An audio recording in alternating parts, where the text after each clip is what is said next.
Assalamualaikum warahmatullahi wabarakatuh. Perkenalkan, nama saya Devi Rafida Tunisa dari kelas C12 Manajemen dengan NPM 10121311307. Saya akan menerangkan materi pada mata kuliah Manajemen Pemasaran Jasa. Materi yang akan saya jelaskan dari bab 1 dengan judul Konsep dan Sistem Pemasaran Jasa. Pemasaran menekankan tentang bagaimana perusahaan berusaha untuk mencari pelanggan potensial sekaligus mempertahankan pelanggan tersebut untuk tidak beralih kepada pesaing.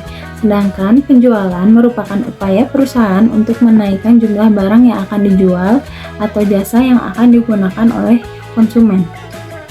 Konsumen melihat wujud fisik ketika membeli barang, dan begitupun sebaliknya. Jasa konsumen dihadapkan dengan bentuk pelayanan yang dapat menciptakan sebuah value bagi konsumen tersebut. Lalu ada strategi pemasaran digunakan oleh perusahaan untuk meningkatkan penggunaan jasa oleh konsumen, mempertahankan tingkat kepuasan mereka agar selalu menggunakan jasa perusahaan yang bersangkutan. Adapun menurut para ahli, selanjutnya, konsep pemasaran jasa. Berikut juga menurut para ahli. Selanjutnya saya akan menerangkan bauran pemasaran 7P. Yang pertama ada produk. Selama fase pengembangan produk, pemasar harus melakukan riset ekstensif tentang siklus hidup produk yang mereka ciptakan. Marketing juga harus menciptakan bauran produk yang tepat. Secara keseluruhan, pemasar harus bertanya pada diri mereka sendiri tentang apa yang saya dapat lakukan untuk menawarkan produk yang lebih baik kepada konsumen daripada pesaingnya. Yang kedua, ada price. Dalam menyesuaikan harga produk memiliki dampak besar pada keseluruhan strategi pemasaran serta sangat mempengaruhi penjualan dan permintaan produk. Ini pada dasarnya harga adalah area yang sensitif.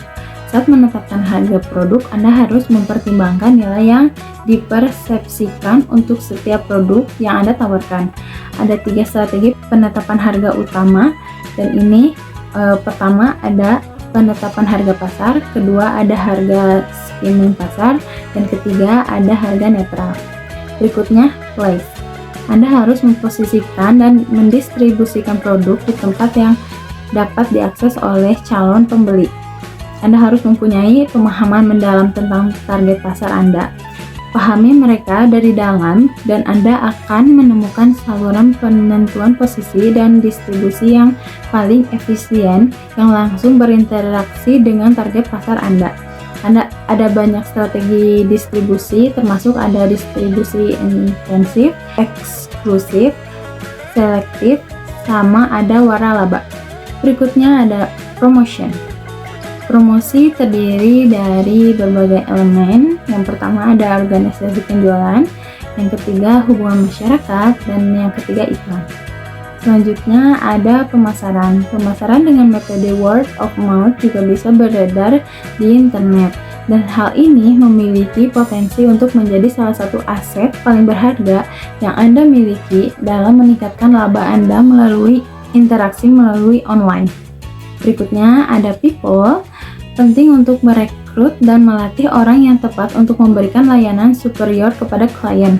Ketika sebuah bisnis menemukan orang-orang yang benar-benar percaya pada produk atau layanan yang diciptakan oleh bisnis tersebut. Selain itu, mereka akan lebih terbuka untuk memberikan feedback yang jujur tentang bisnis dan masukan mereka yang dapat meningkatkan skala dan pengembangan bisnis.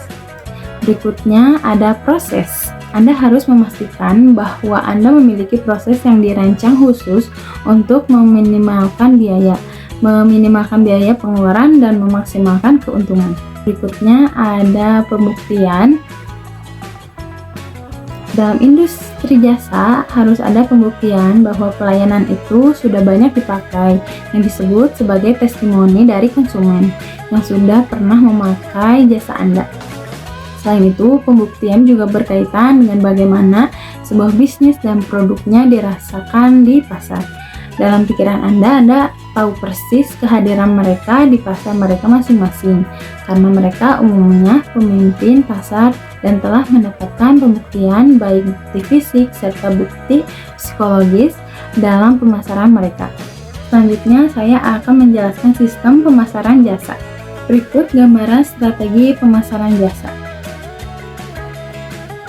Memperkuat brand perusahaan konsumen jasa menggunakan jasa suatu perusahaan seringkali berdasarkan referensi brand yang kuat di kalangan konsumen.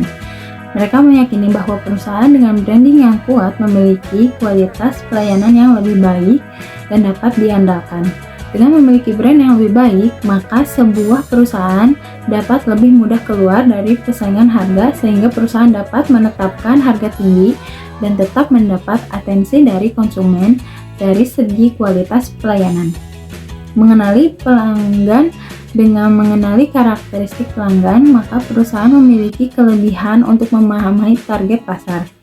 Melakukan promosi yang dilakukan oleh pemasaran jasa dapat melalui offline dan online. Memilih lokasi yang strategis dalam berbisnis di dunia jasa, perusahaan tidak hanya dapat melakukan promosi secara online, namun juga harus memiliki toko fisik di lokasi yang strategis hingga memudahkan konsumen untuk dapat menggunakan jasa layanan yang ditawarkan oleh perusahaan tersebut. Kemudian menggunakan internet marketing di era milenial. Tidak dapat dipungkiri bahwa marketing yang dilakukan secara online memiliki peranan yang penting dan mendapat atensi yang cukup antusias dari konsumen.